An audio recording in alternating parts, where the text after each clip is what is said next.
you want to understand the plight of Bihar, you have to understand how and when it started. अगर आप आंकड़ों को ध्यान से देखिएगा तो आपको पता चलेगा कि 1965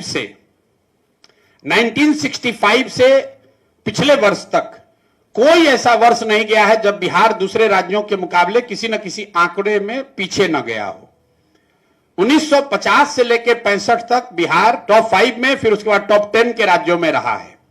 65 के बाद ऐसा क्या हुआ कि बिहार लगातार उसके बाद नीचे लुढ़क रहा है। कई लोगों को लगता है कि लालू जी आए तो बर्बाद कर दिया, ऐसी बात नहीं है। लालू जी 1990 में मुख्यमंत्री बने हैं, तब भी बिहार देश का सबसे गरीब राज्य था। कुछ तो हुआ 1965 से 1990 के बीच में कि आप 5-6 नंबर से गिरते गिरते 28 पर आ गए। तो उसको ध्यान से अगर आप देखिएगा तो आपको पता चलेगा कि 1967 से 1990 तक, आप में से जो लोग सीनियर लोग हैं और थोड़ा बहुत भी राजनीति में अगर रुचि रखते हैं तो आपको पता चलेगा कि 1967 से 1990 तक 23 साल में बिहार में 32 से ज्यादा सरकारें बनी हैं। 32 से ज्यादा सरकार, 5 बार गवर्नर रूल इंक्लूडेड। तो कोई 5 दिन के लिए मुख्यमंत्री बना, कोई 1 साल के लिए बना, कोई 2 महीने के लिए बना, कोई 6 महीने के लिए बना, कोई 1-1.5 साल के लिए बना। एक बड़ा लंबा राजनीतिक अस्थिरता का दौर रहा। तो विकास की किसी को चिंता ही नहीं है। जो सत्ता में है उस चक्कर में है कि कुर्सी कैसे बचे, जो विपक्ष में है सोच रहा है कैसे इनको पलट के हम बने। दूसरे राज्य धीरे धीरे आगे बढ़ते गए, बिहार पीछे छूटता गया। 1990 में यहां पर राजनीतिक स्थिरता लौटी तो लालू जी के फॉर्म में लौटी। लालू जी की सोच है या रही उस समय कि सामाजिक न्याय से बिहार का विकास होगा। जो लोग बिहार के जमीनी स्थिति को समझते हैं उनको इस बात को मानने में गुरेज नहीं करना चाहिए कि लालू जी के शुरुआती सालों में जो उनकी सोच सामाजिक न्याय की थी, सही थी गलत थी, उससे जरूर समाज के एक बड़े वर्ग को फायदा हुआ है। ये अलग बात है कि 2-4 साल के बाद उनके राज में पूरा जंगल राज हो गया, व्यवस्था खराब हो गई, अपहरण, रंगदारी, जो भी हो, करप्शन। लेकिन वैचारिक तौर पर जो शुरुआत उन्होंने करी थी उससे बिहार के एक समाज के एक बड़े वर्ग को फायदा हुआ है। लेकिन आर्थिक नजरिए में लालू जी ने कुछ प्रयास नहीं किया।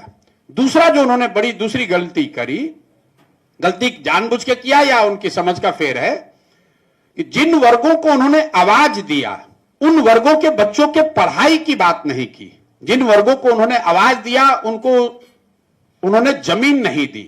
और तीसरा, उन्होंने उन परिवार के लिए, अपने उन जाति के लोगों के लिए भी उन्होंने पूंजी व्यापार की व्यवस्था नहीं की। नतीजा क्या हुआ कि जिन वर्गों की राजनीति वो किए वो लोग भी और पीछे छूटते चले गए। वो आवाज लगा रहे हैं, लालू जी के नाम पर झंडा उठाए, उनका आवाज बुलंद किया, लेकिन उनकी अपनी शैक्षणिक या आर्थिक स्थिति नहीं सुधरी। उसके बाद 2005 में नीतीश बाबू आए। पहले 5 साल में आपको हमको बिहार सुधरता हुआ दिखा, बिल्कुल दिखा।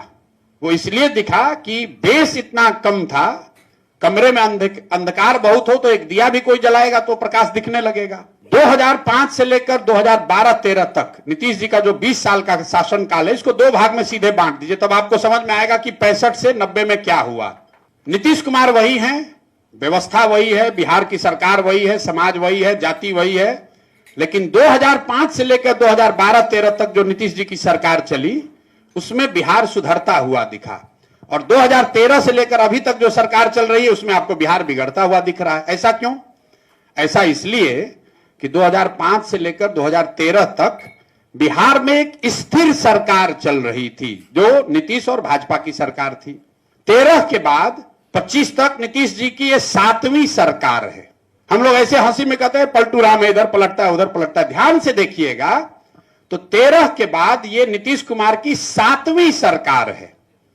13 में मोदी जी आए तो मोदी जी से अलग होकर नीतीश कुमार माइनॉरिटी की सरकार बना लिए, वो पहला प्रयोग हुआ। फिर लोकसभा 14 में उनकी पार्टी चुनाव हार गई तो अपना पद छोड़कर मांझी जी को बना दिए, वो दूसरी सरकार हुई।